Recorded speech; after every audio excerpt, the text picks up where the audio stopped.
ॐ पूर्णमदः पूर्णमिदं पूर्णात् पूर्णमुदच्यते पूर्णस्य पूर्णमादाय पूर्णमेवावशिष्यते। ॐ शान्तिः शान्तिः शान्तिः। ॐ सहना भवतु सहनौ भुनक्तु सह वीर्यं करवावहै तेजस्विनावधीतमस्तु मा विद्विषावहै। ॐ शान्तिः शान्तिः शान्तिः।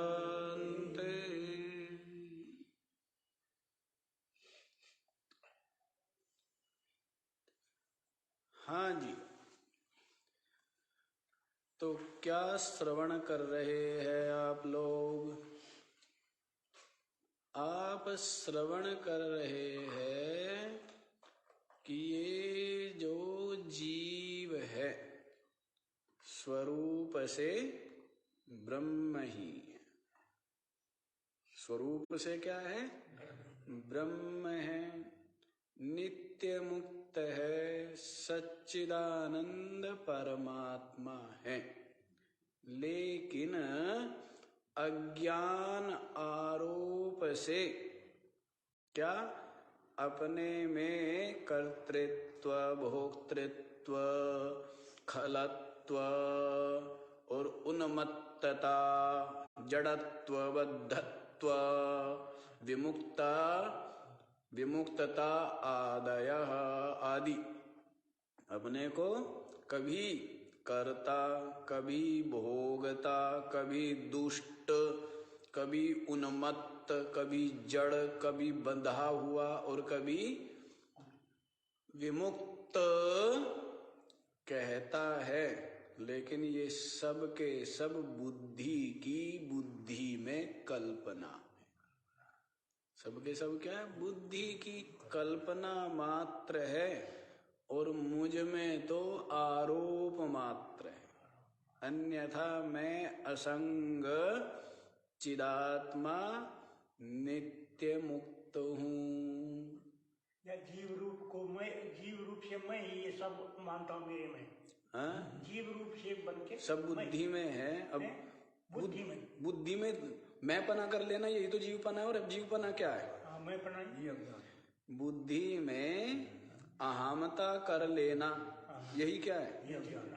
उपाधि में तादात्म्य करने का मतलब क्या होता है? ये उपाधि में हूँ, इसको क्या बोलते हैं? उपाधि में हूँ। हाँ, यही तादात्म्य है। तद माने वह, आत्म माने उसमें आत्म भाव कर लेना, वह में आत्म भाव कर लेना माने मैं भाव कर लेना। है वो वह माने वह है, वो परमात्मा है। वह माने दूर, कुछ भी है, उपाधि है, उसमें मैं पना कर लेना, यही तादात्म्य है, ये अज्ञान है। तो जैसे शरीर है तो क्या ये है वह, और इसमें क्या कर लेना? मैं पना कर लेना, यही तादात्म्य है। तो और इससे अलग सही समझना कि ये उपाधि है, ये जड़ है, ये दृश्य है, ये मेरे से पृथक है। ये क्या है? यही विवेक है, यही ज्ञान है। ये आत्मा ही जानता है ऐसा। हाँ जी, आत्मा ही जानता है। अंतःकरण जानता है। अंतःकरण जानता है, अंतःकरण की धर्म ये तो फिर बार बार पता नहीं कहाँ पहुंच जाते हो। फिर आप जैसे बोलते हैं ना, जिस प्रकार से बोलते हो आत्मा ही नहीं है वो। हाँ, फिर बोलते हो आत्मा में बुद्धि का आरोप है ना? समझ गए? हाँ, तो ये बुद्धि में है, चिदाभास में है, साक्षी में कुछ नहीं। चेतन में कुछ भी नहीं है। तो इस बात को समझ लीजिए। मतलब आप उतर गए हैं बुद्धि में, है ना? आप कहाँ उतर गए? बुद्धि में उतर गए हैं। तो बुद्धि के धर्म सब के सब आप में भासने लगते हैं, है ना? हाँ, और जैसे जब बोध होता है समाधि में, तब बुद्धि क्या हो गई? विलय हो गई। विलय हो जाने से चिदाभास रहा नहीं है, तो क्या हो गया? साक्षी रूप रह गया। केवल वही कूटस्थ रह गया। साक्षी तो उसको कहते हैं केवल उपाधि का अधिष्ठान होने से, अन्यथा वो तो शुद्ध चेतन ही है। साक्षी जो है वो सदा ही शुद्ध चेतन है, लेकिन उपाधि का आधार अधिष्ठान होने से उसको क्या नाम रख दिया? साक्षी। कूटस्थ है क्या वो? शुद्ध चेतन, नित्य मुक्त। तो साक्षी भी समझाने के लिए। हाँ, तो ये वस्तुतः ये जो धर्म बतलाए है, कर्तृत्व, भोक्तृत्व, बद्धत्व, विमुक्त आदि, ये सब बुद्धि में है। और बुद्धि इसके आरोप से मेरे में आरोप कर लेते हैं बुद्धि की कल्पनाओं को। ये मुझ में वास्तव में नहीं है, क्योंकि मैं स्वस्मिन् परे ब्रह्मणि निर्विकल्पे ब्रह्मणि केवले द्वये, मुझ केवल अद्वय जो पर ब्रह्म है उसमें ये नहीं है। तो ये बात है वास्तविकता, इसको समझिए।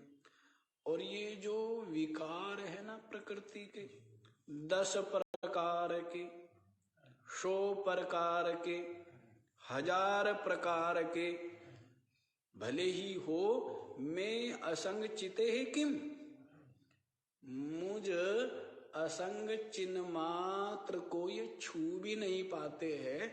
बुद्धि में, प्रकृति में, शरीर आदि में रहते रहे हैं। इनको मैं निकालने का प्रयास भी क्यों करूं? क्योंकि वो उसमें रहेगा ही। जैसे जल का जो धर्म है, शीतलपना वो किस में रहेगा? जल में रहेगा ही। अग्नि में जो उष्णता है वो कहाँ रहेगी? तो उसको मुझे निकालने की कोई आवश्यकता नहीं है, क्योंकि अग्नि की उष्णता मुझे ताप नहीं देती और जल की शीतलता मुझे शीतल नहीं करती। नैनम छिन्दन्ति शस्त्राणि नैनम दहति पावका न चैनम क्लेदयन्त्यापो न शोषयति मारुतः। तो उसमें रहे वो, अग्नि में दाहकता रहे, जल में शीतलता रहे, तो रहती रहे।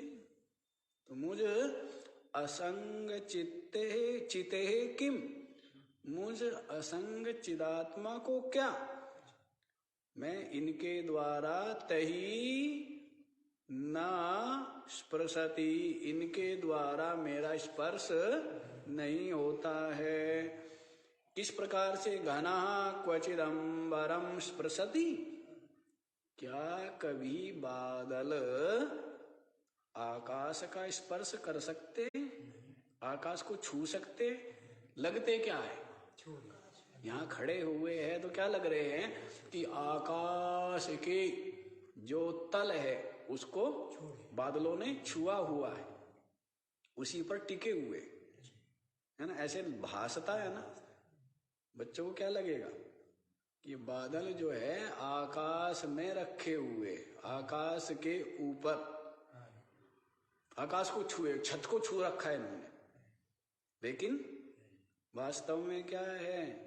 आकाश तो निराकार निरवयव असीम है, सीमा रहित है ना? तो उसका ये स्पर्श नहीं कर सकते। इसी प्रकार मुझ चिदात्मा का ये प्रकृति के सैकड़ों हजारों प्रकार के विकार छू भी नहीं सकते हैं। मैं सर्वथा असंग निर्लेप निराकार निर्विशेष अविनाशी परमात्म तत्व, ये देह आदि में नहीं। ये देह जो पांच भूतों का विकार है, हड्डी मांस का पिंड है, ये मैं नहीं। ये जो सूक्ष्म देह है अष्ट पुरी रूप, ये भी मैं नहीं हूं, क्योंकि ये भी क्या है, ज्ञानेन्द्रिया कर्मेंद्रिया प्राण अंतःकरण का संघात मात्र है, जड़ दृश्य ही है। और ये जो अविद्या रूप कारण देह है, ये भी मैं नहीं हूं, ये भी जड़ दृश्य अनात्मा ही है। और मैं चेतन हूं। क्या हूं? चेतन हूं, सत हूं, चिद हूं और आनंद स्वरूप हूं मैं। तो इस प्रकार समझ करके क्या है, निर्भय और निश्चिंत है और स्वमहिमा में विराजमान है। क्या है? स्वमहिमा में विराजमान है, जिसकी महिमा को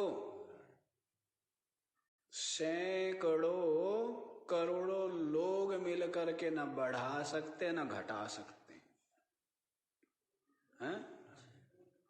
संपूर्ण सृष्टि के जीव समवेत होकर इकट्ठे होकर भी जिसकी महिमा को न न्यून कर सकते हैं न अधिक कर सकते हैं, ऐसा महिमाशाली सच्चिदानंद सबका आत्मा, सबका साक्षी, सबका अधिष्ठान, मैं चेतन ब्रह्म परमात्मा हूं।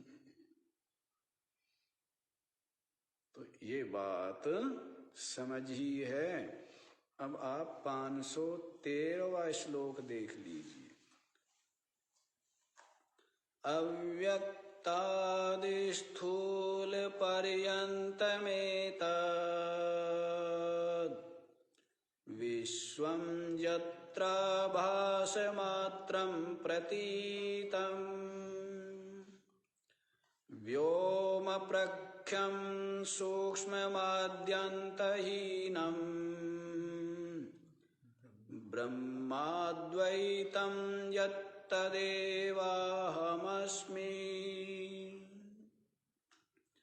अव्यक्तादि स्थूल पर्यन्तम एतद् विश्वं यत्र आभासमात्रं प्रतीतं व्योम प्रख्यं सूक्ष्मं आद्यन्तहीनं ब्रह्म अद्वैतं यत्तद् एव अहम अस्मि। देखो जी क्या कह रहे हैं, अव्यक्तादि स्थूल पर्यंतम एतद् विश्व। ये जो विश्व है अव्यक्त से लेकर के, अव्यक्त है आदि जिसका, अव्यक्त माने माया, अव्यक्त माने माया, यहाँ पर माया से लेंगे ना, अव्यक्त से लेकर के विश्व की बात चल रही है। किसकी बात चल रही है? विश्व की। चेतन की बात नहीं। विश्व एतद विश्वम, ये जो विश्व है कहां से कहां तक है? अव्यक्त से लेकर के स्थूल पर्यंतम। जो व्यक्त नहीं है अर्थात अत्यंत सूक्ष्म है, अव्यक्त जो प्रकृति है, माया, अव्याकृत माया, वहां से लेकर के और स्थूल पर्यंत, मेरु, मेरु आदि क्या है, सब स्थूल है ना, है? स्थूल पर्यंतम एतद विश्वम, ये संपूर्ण विश्व, यत्र आभास मात्रम, जिस परमात्मा में क्या है ये, आभास मात्रम प्रतीतम, आभास मात्र प्रतीत हो रहा है। क्या होता है? जिसमें, यस्मिन, यत्र, यत्र माने यस्मिन, जिस तत्व में, जिस चेतन में, जिस परमात्मा में ये विश्व अव्यक्त से लेकर के स्थूल पर्यंत, अव्यक्त हो गया आदि, स्थूल हो गया अंत है। अव्यक्त से शुरू हुआ ये विश्व और कहां जाकर के कहां तक है? स्थूल पर्यंत है। इस सारा का सारा जो विश्व है परमात्मा में आभास मात्रम प्रतीतम, आभास रूप से प्रतीत हो रहा है नहीं?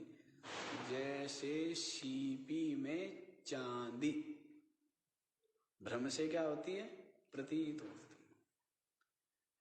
और जैसे मरुभूमि में जल है नहीं, प्रतीत होता है। जैसे आकाश में नीलता, कटहा आदि या पुष्प आदि क्या है नहीं, और प्रतीत होते हैं।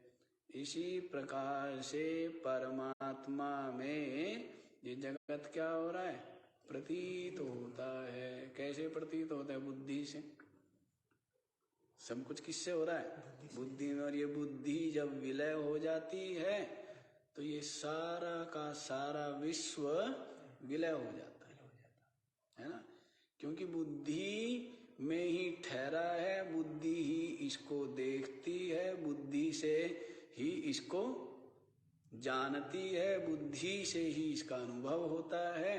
और बुद्धि न होवे तो पत्थर को कुछ पता नहीं, जानता नहीं। तो बुद्धि में है, बुद्धि के आश्रित टिका हुआ है, बुद्धि ही इसको जानती है। और बुद्धि में ही क्या हो जाता है? ये विलय हो जाता है। और ये बुद्धि भी जिसमें विलय हो जावे वो चेतन है। ये बुद्धि भी क्या होती है? विलय हो जाती है। तो इसलिए कह दिया है कि ये सब का सब विश्व आभास मात्रम प्रतीतम, आभास मात्र ही प्रतीत होता है, वास्तविक नहीं, वास्तविक नहीं है। लेकिन संस्कार, वासना और अपनी बुद्धि की स्थूलता कहो, अभ्यास कहो, उससे क्या होता है? ये सत्यवत प्रतीत हो रहा है। सत्यवत क्या होता है? प्रतीत हो रहा है। और ये देखता है कि ये शरीर मैं हूं, ये सत्य है, बाकी ये सब शरीर भी सत्य है। और ये जो सूर्य, चंद्रमा, ये जो पानी, हवा, ये जो दीवार, मकान, पत्थर आदि सब क्या है? सब सत्य है।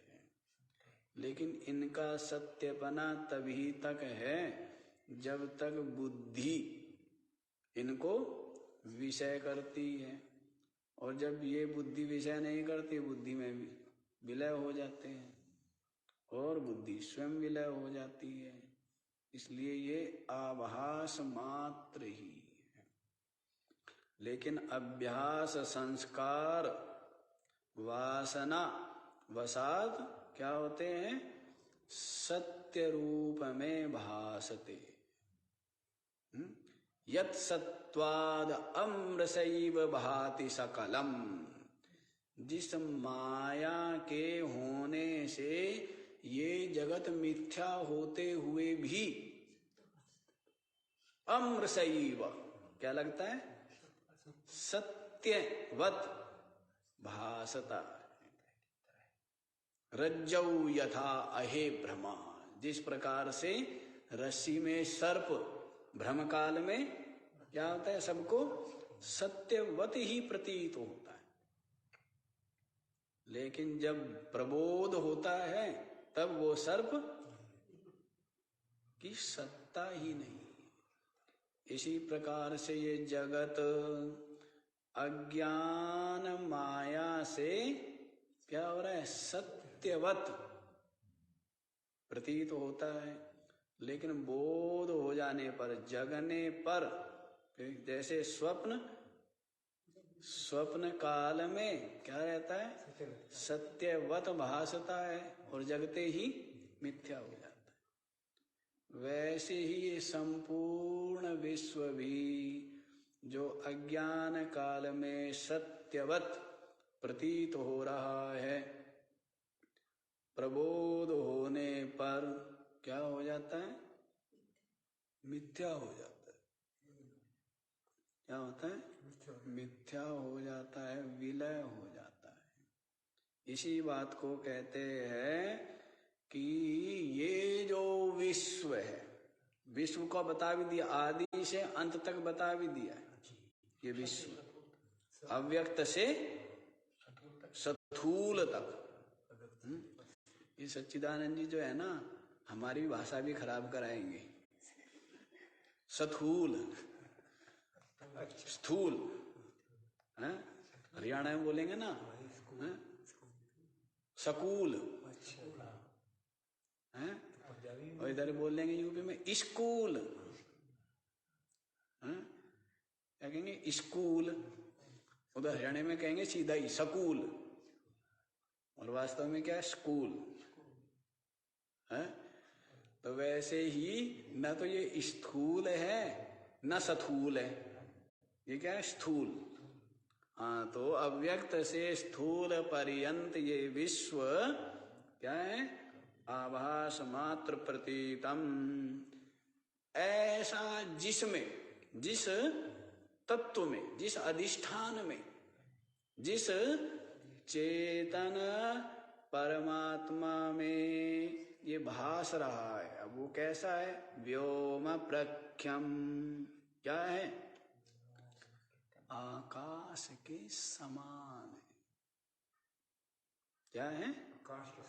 आकाश के समान है। जिस प्रकार आकाश निराकार, निरवयव, निश्चीम, सूक्ष्म, व्यापक है, इसी प्रकार से परमात्मा चेतन आत्मा भी क्या है? निराकार, निरवयव, सूक्ष्म, व्यापक और क्या है? असीम, अपार है। क्यों? सीमा तो सब क्या है? बुद्धि में है, और बुद्धि के द्वारा ही बांधी गई है। सब कुछ क्या है? ससीम है। सब कुछ क्या है? लेकिन मैं आत्मा क्या हूं? असीम हूं, निश्सीम हूं, सीमा रहित। क्या हूं? सीमा रहित है। क्योंकि ये बुद्धि मुझे कैसे सीमित कर सकती है? जो मेरे सामने आकर के मुझ में ही विलय हो जाती है। ऐसी बुद्धि मुझे सीमा नहीं बांध सकती। मुझ में आके विलय हो गई है। ऐसा आकाश के समान जो सूक्ष्मम बता भी दिया है। क्या बता रहे? सूक्ष्म है, आकाश के समान सूक्ष्म है। आदि अंत ही विहीनम, हीनम आदि और अंत रहित। क्या है? आदि और अंत रहित है। बुद्धि के द्वारा सबका आदि और सबका अंत जाना जाता है।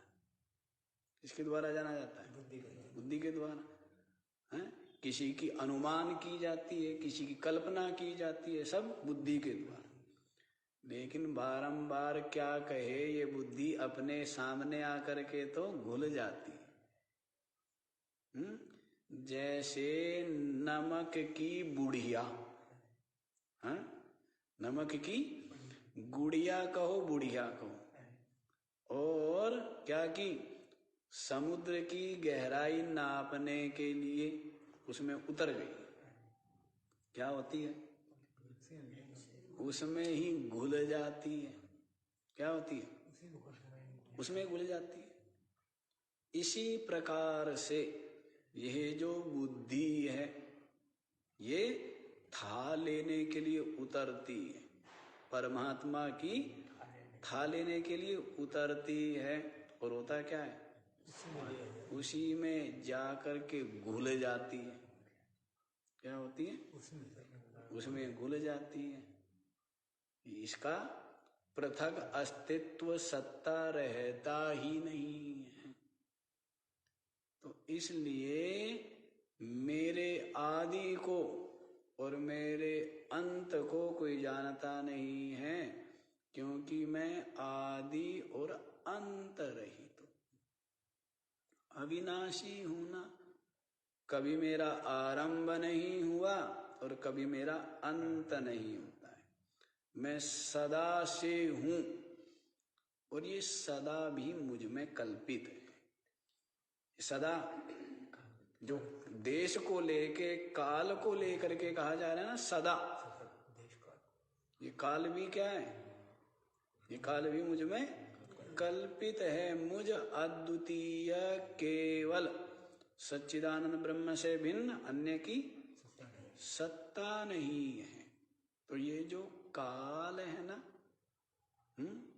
ये काल भी है नहीं मुझ में, ये भी कल्पित है। तो क्या कहे? सदा क्या कहे, नित्य क्या कहे? ये तो सब समझाने के लिए अनित्य की अपेक्षा से नित्य कह दिया है, काल की अपेक्षा से। वो काल जो है नित्य और अनित्य रूप, वो कल्पित ही है। जो देश है परिचिन्न अपरिचिन्न रूप, कल्पित है। जो वस्तु है, सीमित और असीमित रूप, वो भी क्या है? कल्पित है। सब कुछ कल्पित है, बस मैं हूं। क्या हूं? इतना ही है कि मैं सत हूं। सत है, मैं चिद है, और मैं आनंद घन है। इतनी बात है। इसको जो जान करके और अनुभव कर लेते हैं, वो सबके सब आनंद में प्रतिष्ठित हो जाते हैं, है ना। तो ये बात समझिए। तो क्या बताया है?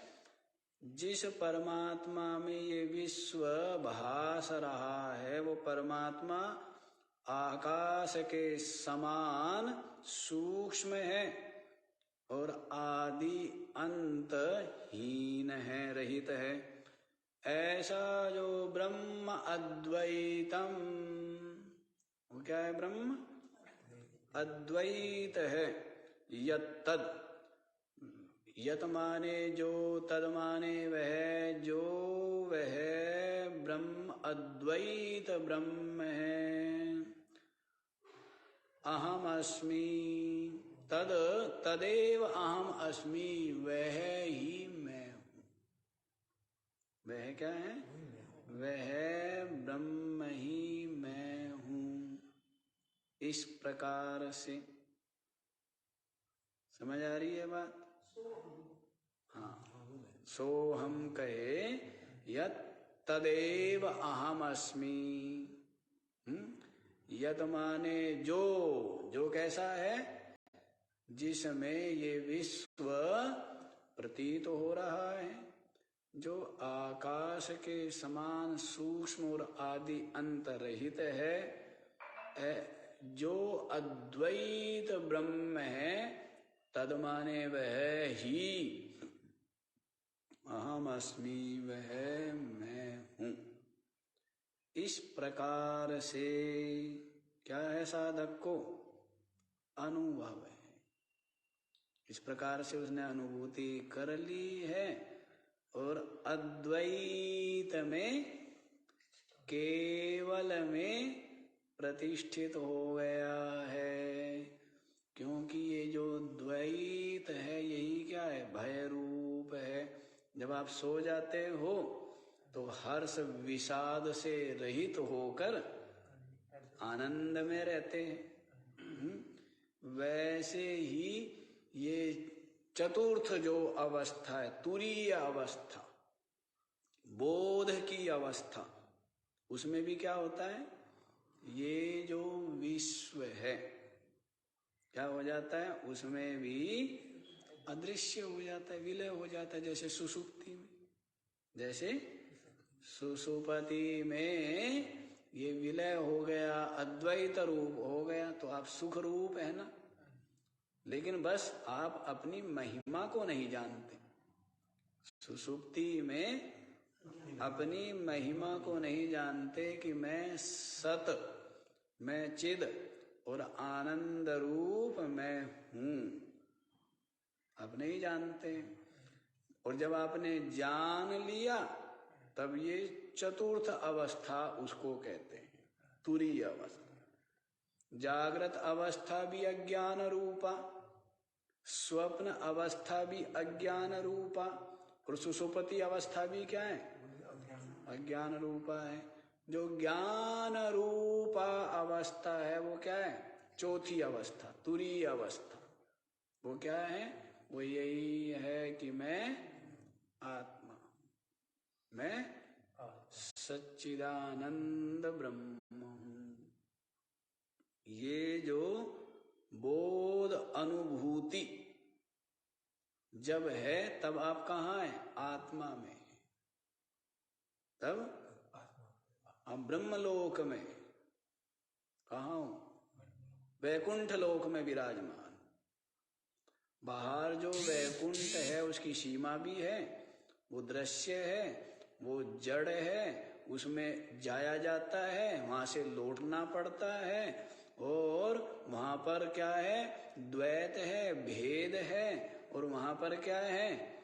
वहां पर टकरा है। वहां क्या होगा? जहां भेद द्वैत होगा, दूसरा होगा, वहां पर क्या? टकराव तो होगा ही।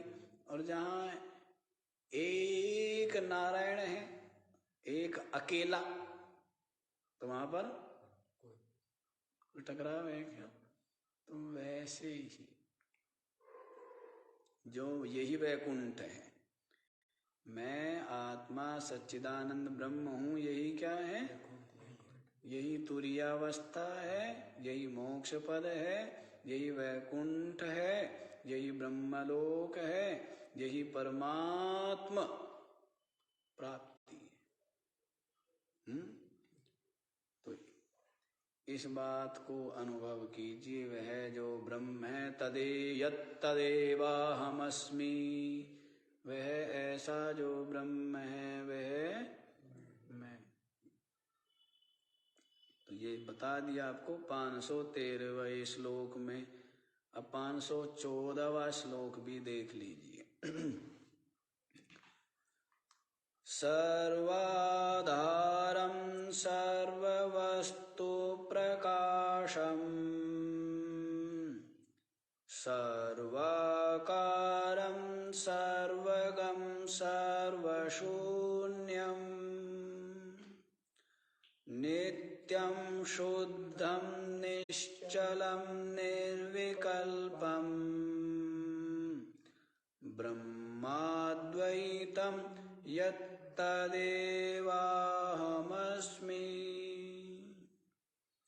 सर्वाधारं सर्ववस्तु प्रकाशं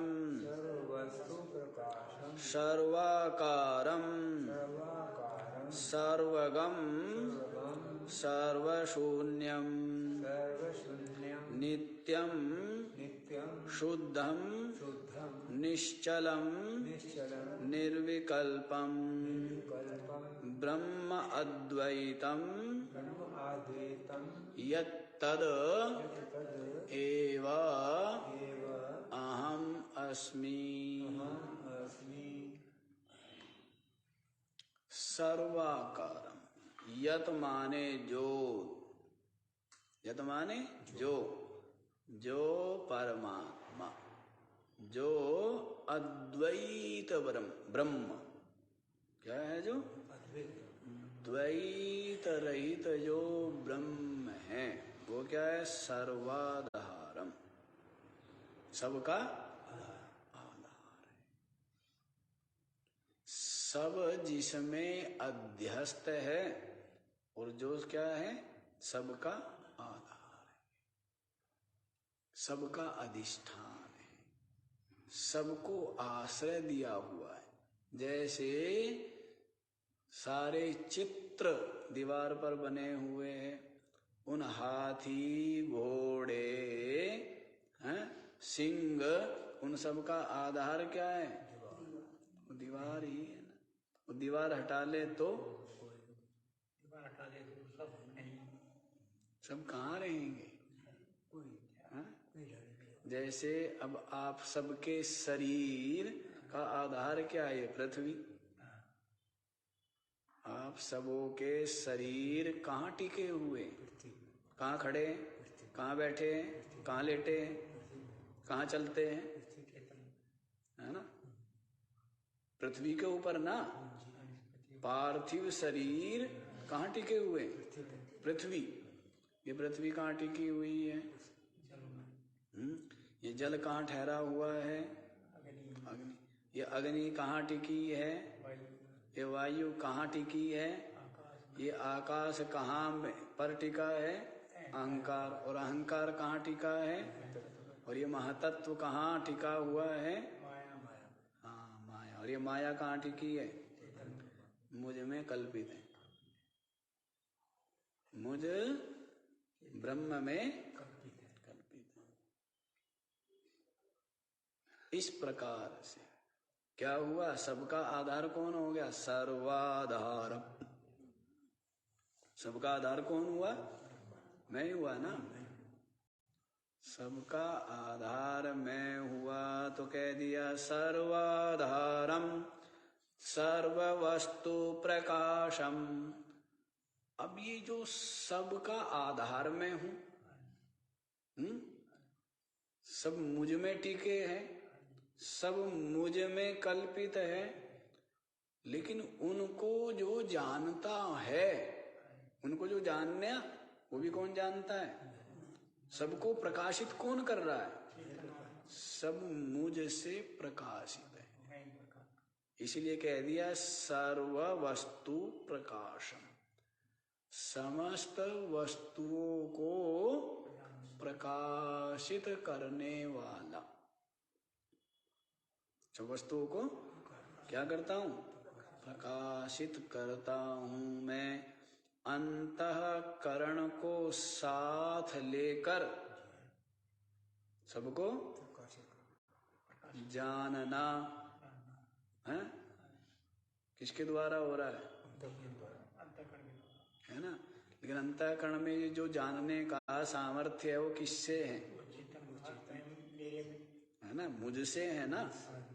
तो इसलिए अंतःकरण को भी और अंतःकरण के द्वारा जो कुछ प्रकाशित होने वाला है उन सब को भी प्रकाशित कौन करता है? तो तो सर्व वस्तु प्रकाशम, समस्त वस्तुओं को प्रकाशित करने वाला, सर्वाकारम, और जितने भी आकार धारण किए हुए हैं, धारण हैं, तो सर्वाकार का मतलब सर्वरूप, अर्थात जितने भी आकार है वे सबके सब क्या है, मैं ही तो हूं। सबके सब आकार जो है वो क्या है, मैं ही हूं। जैसे सोना ही क्या है, सारे आकार बन गया है। इसको बनाया है सुनार ने, सब आकार, सब आभूषण के आकार जो बनाए हैं वो किसको, सोने को ना। वैसे ही इस सर्व रूप में ही हूं, सब का सब मैं ही, सबका सब क्या है, जैसे स्वप्न में सब कौन है, मैं ही हूं। जय इसी प्रकार मेरे में कल्पित माया के द्वारा ये सारा भेद क्या है, बनाया हुआ है। तो ये सबका सब क्या हुआ, मैं ही हुआ ना। सबका सब माया है, माया रूप है, और माया क्या है, मुझ में विलय हो जाती है। तो सब क्या हो गया, मैं ही हुआ ना। तो सर्वाकारम, जो कुछ है सबका सब मैं, सबका सब मैं हूं। सर्वगम, सब जगह गया हुआ हूं, अर्थात व्यापक हूं। क्या हूं, सर्वगम, सर्वत्र जो गया हुआ है, पहुंचा हुआ है, विद्यमान है, उसको क्या कहेंगे, व्यापक। क्या कहेंगे, तो सर्वगम, सर्वशून्यम, और सबसे रहित हूं। सबसे क्या हूं, रहित हूं। जब माया से ये सब है तो मुझ में है, मैं ही हूं। क्या है, मुझ में है और मैं ही हूं। और वास्तव में माया मुझ में विलय हो जाती है तो क्या है, ये सर्व रहते हैं क्या, सब रहते नहीं, बस मैं ही मैं हूं। सब क्या है, मैं ही मैं हूं। तो सर्वशून्यम क्या हो गया, सबसे जो शून्य है, कोई नहीं है। ऐसा नित्यम शुद्धम निश्चलम निर्विकल्पम, जो क्या है, नित्य है, काल की अपेक्षा से क्या है, नित्य है।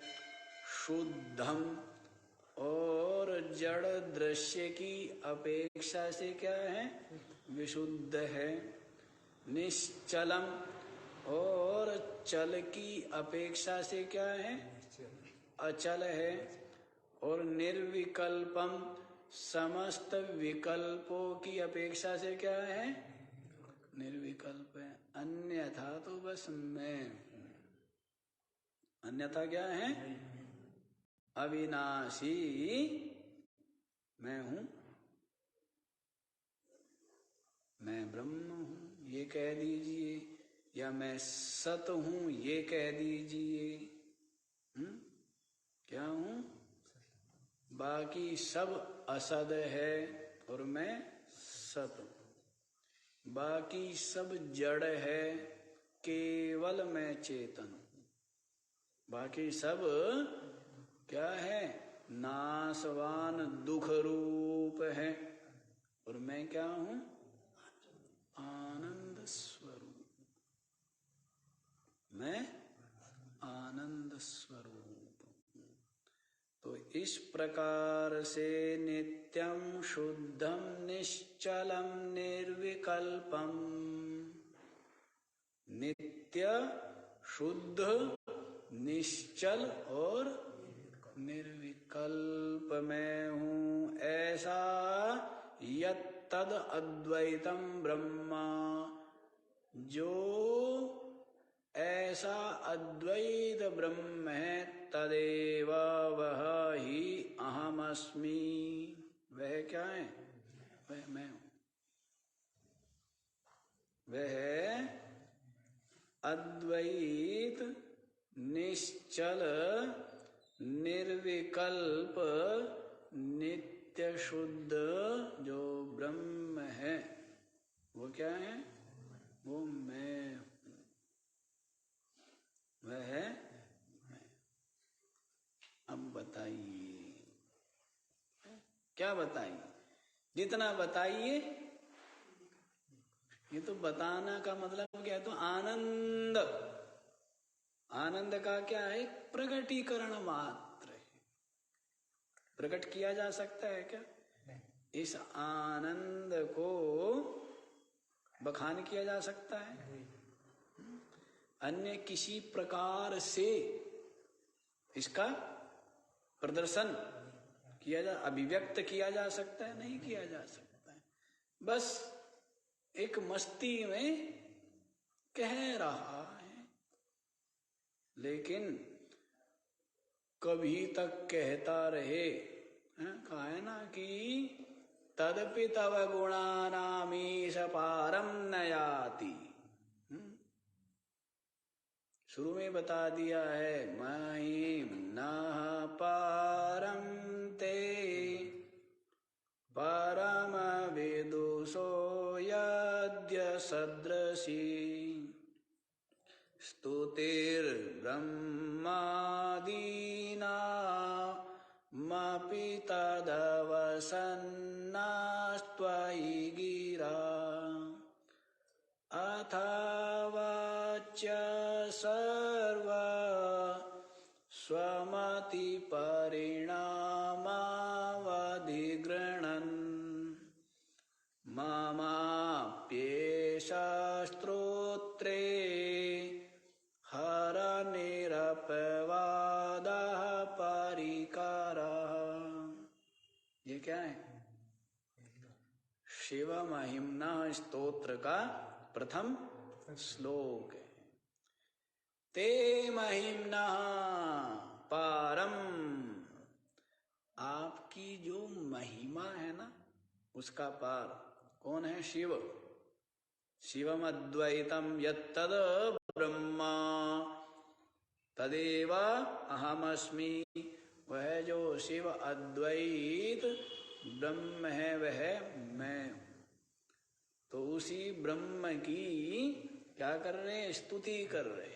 और क्या कहते हैं? ते महिम्ना पारम। आपकी महिमा का पार अविदुषः, जो क्या है? विद्वान नहीं है। अविदुषः अपि महिम्ना पारम ते पारम अविदुषः। जो क्या है? अविद्वान है वे भी। और क्या कहा है? असदृशी। स्तुतिर्ब्रह्मादीनामपि असदृशी। ब्रह्मा आदि भी जो आपकी स्तुति कर रहे हैं, वो भी वास्तव में असदृश है। मतलब आपकी महिमा का सही सही वो बखान नहीं कर पा रहे, असदृशी। स्तुतिर्ब्रह्मादीनामपि तदवसन्नास्त्वयि गिरा।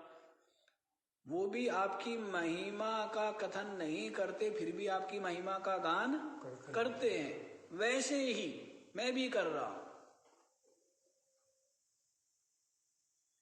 मैं भी तदवसन्नास्त्वयि गिरा अथावाच्य सर्व। क्यों? क्योंकि आप तो हर प्रकार से अवाच्य है। अवाच्य माने जिसका कथन नहीं किया जा सकता। आप सर्व प्रकार से अवाच्य है, लेकिन सब अपनी अपनी मति के अनुसार सभी क्या करते हैं? आपकी स्तुति कर रहे। जबकि वे सबकी सब स्तुति आपकी असदृश है। क्यों? आप है पूर्ण, स्तुति है सबकी सब अपूर्ण। सारी की सारी स्तुतियां क्या है? अपूर्ण है। और आप क्या है? पूर्ण है। आप है अनंत महिमाशाली और ये क्या है? आपकी सीमित महिमा का ही कथन कर पा रही है। तो आप तो हर प्रकार से क्या है? अवाच्य है। अथा वाच्य सर्वा स्वमति परिणामावधिग्रहणन,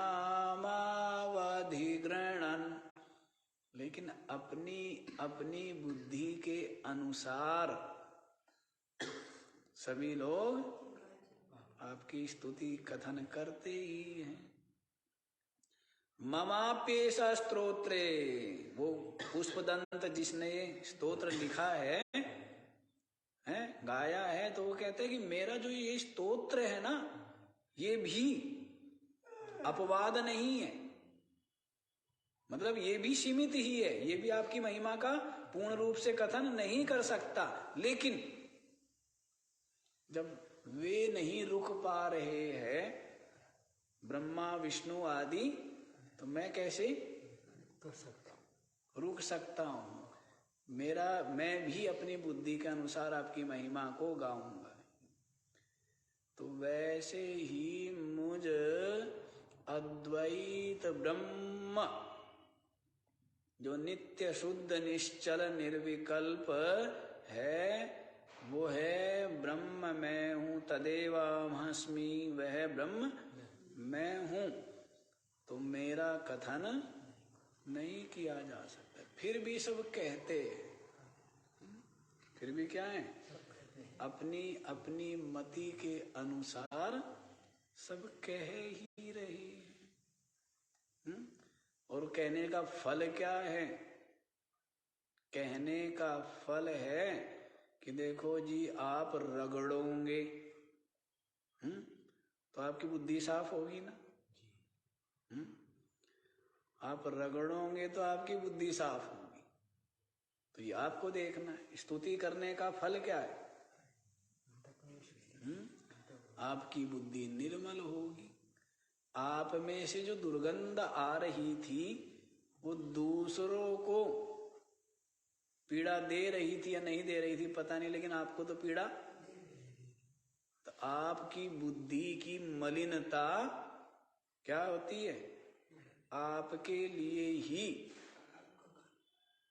दुख और अशांति देती है।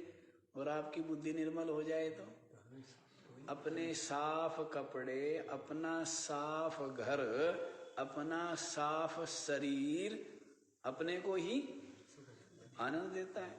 और गंदा हो तो दूसरे लोग तो गाली देते हैं, लेकिन दुर्गंध किसको होती है? अशांति किसको रहती है ना?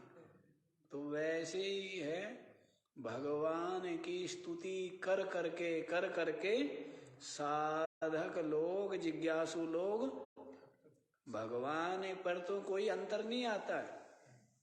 करो मत करो, करो या मत करो, लेकिन करने का फल क्या है कि अपनी बुद्धि ही निर्मल होती है, उसका मैल हटता है, अपनी बुद्धि शुद्ध होती है। तो ये तो क्या है? अपनी अपनी बुद्धि को शुद्ध करने की। गंगा जी में स्नान करो मत करो, स्नान करने से क्या होगा? आपका ही तो शरीर साफ होगा, हैं? आपका शरीर साफ होगा ना। वैसे ही ज्ञान गंगा में, सद्गुणों की गंगा में स्नान करने से अपनी बुद्धि की मलिनता दूर होगी। और बुद्धि की मलिनता दूर होने से अपने को ही शांति की प्राप्ति होगी। और बुद्धि ज्यादा निर्मल होगी तो ऐसी बुद्धि परमात्मा तक पहुंच के और परमात्मा में विलय हो जाएगी। क्या होगा? परमात्म प्राप्ति हो जाएगी।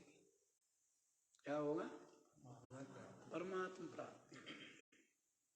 तो ये बात बता दी है कि सबका आधार, सबका प्रकाशक, सर्वरूप, सर्वगम जो व्यापक है, सर्वशून्यम सबसे जो रहित, नित्य शुद्धम जो नित्य क्या है, नित्य विशुद्ध है, निश्चल निर्विकल्पम निश्चल निर्विकल्प है, ऐसा जो अद्वैत ब्रह्म है, तद एव वह ही अहम अस्मि, वह ही मैं हूं।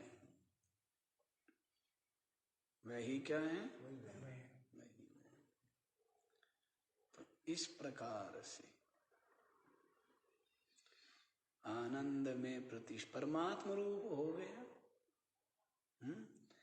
जो परिचिन्न था, जड़ था, जन्म मरण धर्मा था, निरंतर विविध क्लेश संयुक्त अपने को मानता था, वो क्या हो गया, परमात्म रूप हो गए, परमात्मा।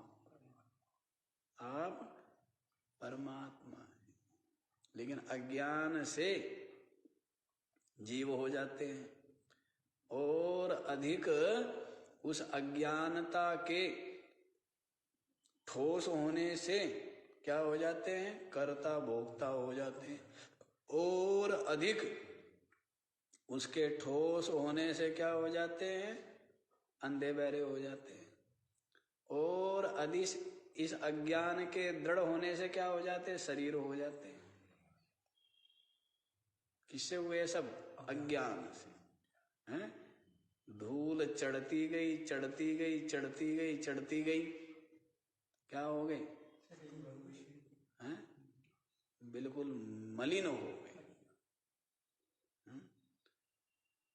तो ब्रह्म जो है अज्ञान से जीवत्व, उस अज्ञान के दृढ़ होने से और कर्ता भोगता, और दृढ़ होने से क्या हो गया है, इंद्रियों के स्तर पर हो गया कि मैं इंद्रिया हूं, और दृढ़ होने से क्या हो गया, मैं शरीर हूं। जन्म मरण धर्मा, काला गोरा मोटा पतला बूढ़ा जवान, मैं क्या हूं, शरीर।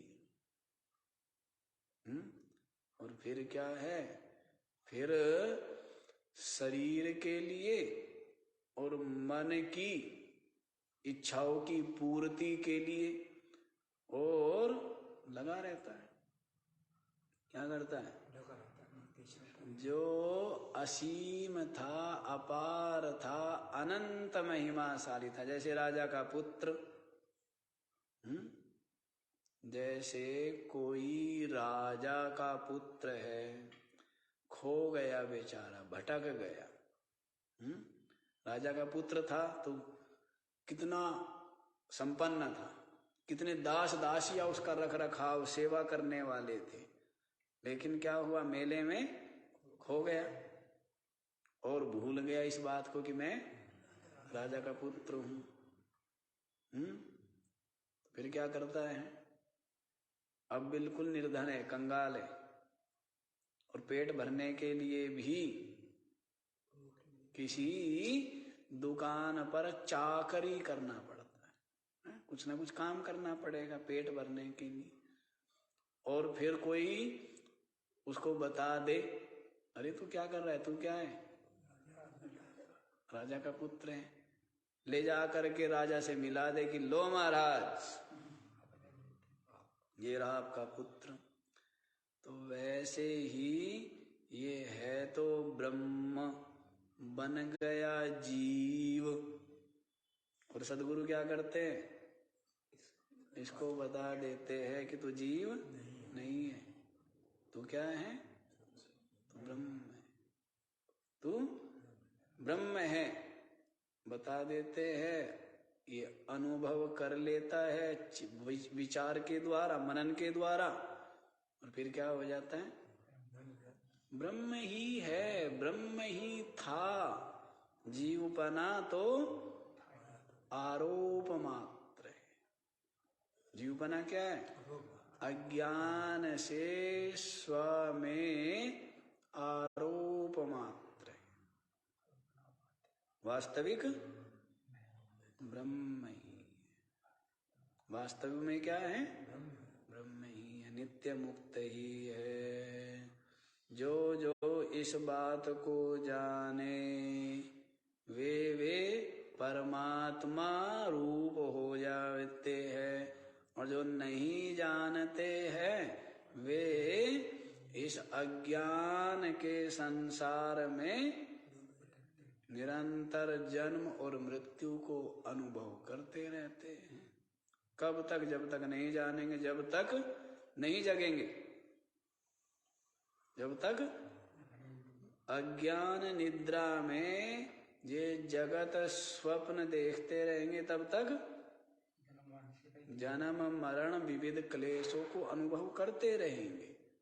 और जब जग जाएंगे अज्ञान निद्रा से ज्ञान में, बोध में, चेतन में, तब क्या हो जाएंगे? परमात्म रूप हो जाएंगे, नित्य मुक्त हो जाएंगे। तो सब महिमा ज्ञान की महिमा, इसलिए कहा ऋते ज्ञानान्न मुक्ति, ज्ञान के बिना मुक्ति नहीं है। इसलिए क्या करो? उत्तिष्ठता, उठो, जागो, और क्या? पराप्य वरान, क्या करो? महापुरुषों को प्राप्त करो। सबसे पहले क्या करो? महापुरुषों को प्राप्त करो। फिर क्या होगा? निबोधता, वे क्या करेंगे? आपको बोध करा देंगे। क्या करेंगे? आपकी आंखें खोल देंगे। जो आंखें ज्ञान चक्षु नहीं देख पा रहे थे ना, ज्ञान चक्षु नहीं थे आपके पास, लेकिन आपके पास चक्षु तो था, लेकिन ज्ञान नहीं था। बुद्धि तो थी, लेकिन बुद्धि में बोध नहीं था। बोध डाल देंगे, अज्ञान पर्दे को हटा देंगे, तो क्या हो जाएंगे? आपको दिख जाएगा। ज्ञान चक्षु संपन्न होंगे तो क्या दिख जाएगा? वास्तविकता दिख जाएगी कि मैं शरीर, इंद्रिया, प्राण, अंतःकरण, जीव, चिदाभास नहीं हूं। क्या हूं? चेतन आत्मा, नित्य मुक्त ब्रह्म हूं। ऐसा जान जाएंगे और बस परमात्मा रूप हो गए, परमात्मा हो गए। अधिक क्या कहें? तो बाकी तो कल कहेंगे। बाकी कब कहेंगे? कल कहेंगे। आज इतना ही। ओ